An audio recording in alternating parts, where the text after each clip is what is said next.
Hello, church family, and welcome to the Bible reading plan. Today we are in Romans 7. But before we get started today, I just want you to ask yourself, am I a good person? I think a lot of you would answer similar to how I would, which would be, yeah, I think for the most part, I am overall a good person, or I hope others see me as a good person. But I'm just here to tell you the facts today. And the fact is, we are not good people. We are inherently evil. We're sinful, not good people. A few chapters, I think Romans 3, it says, "For all who have sinned and fall short of the glory of God." So basically, none of us can measure up to God's standard, and we can't do anything on our own. But I also want to read Psalm 14:3, where it says, "They have all turned aside, together they have become corrupt. There is none who does good, not even one." So basically saying the same thing.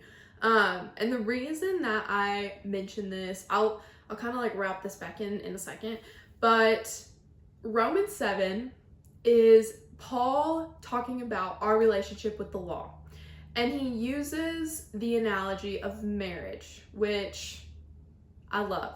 I love this analogy. I love that he uses this. It helps make so much sense. So marriage, in these times when he's writing, marriage is a lifelong thing, how God created it to be. So if you got a divorce and then got remarried, that was seen as adultery. However, if you got a divorce, or if you got married and your spouse died and then you got remarried, that was okay, because marriage is until death. And so he uses this to talk about how we were born as sinful people. We were born married to the law, if that makes sense. So until Jesus came and died, and as Christians, how we die to ourselves daily, until then, we were tied to the law. And now, because of his blood and because he sacrificed himself, we are no longer tied to the law. We are tied to love, I guess you could say. We are tied to this relationship with Jesus.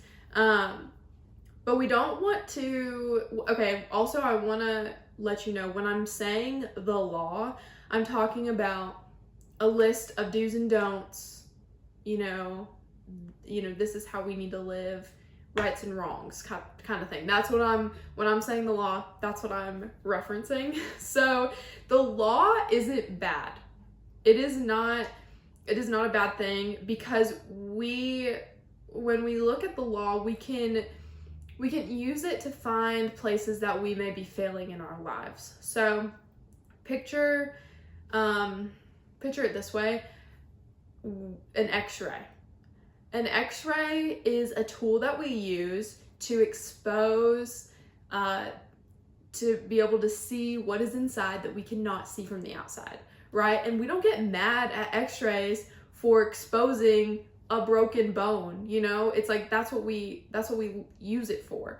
And so that's kind of how I view the law, in a way of like, okay, this is a tool. I can look to it to see what's inside, or maybe what I'm not realizing. It exposes what's broken and needs to be fixed. So then you go from there. And so it's kind of like guidelines, or guardrails. So we don't need to be like obsessing over the rights and wrongs to a T, because we see what happens when you do. I think it's like legalism is like when you think of all of that. Anywho, the Pharisees. We see the Pharisees obsess over the law, follow it to a T, and by doing so, they are left with their heart posture being in the wrong place. They're not in the right relationship with God. They've kind of missed something in all of that. And just so I mean, just so we know, Jesus has covered us by his blood. Okay, so we are covered by Jesus. And so it's not like the law is completely like it's not relevant anymore. Yes, we have guidelines. We can't just be doing whatever, but we don't need to focus on that over our we don't want it to become an idol. We want to focus on God first and loving him and loving others.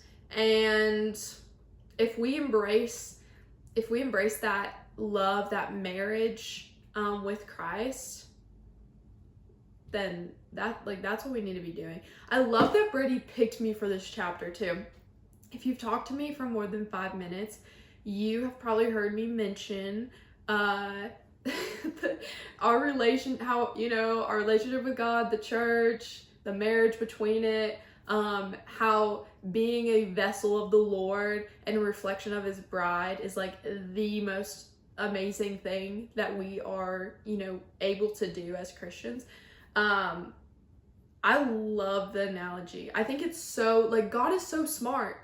He is so cool for that. He is so cool for taking something like marriage, something that we get to experience as humans, but also reflecting it to how we should see him as the church. I love it. I think this is great. But yeah, that's all I've got for today. Just continue to embrace the love of God, embrace that that union with him, and I hope to see you tomorrow. Bye.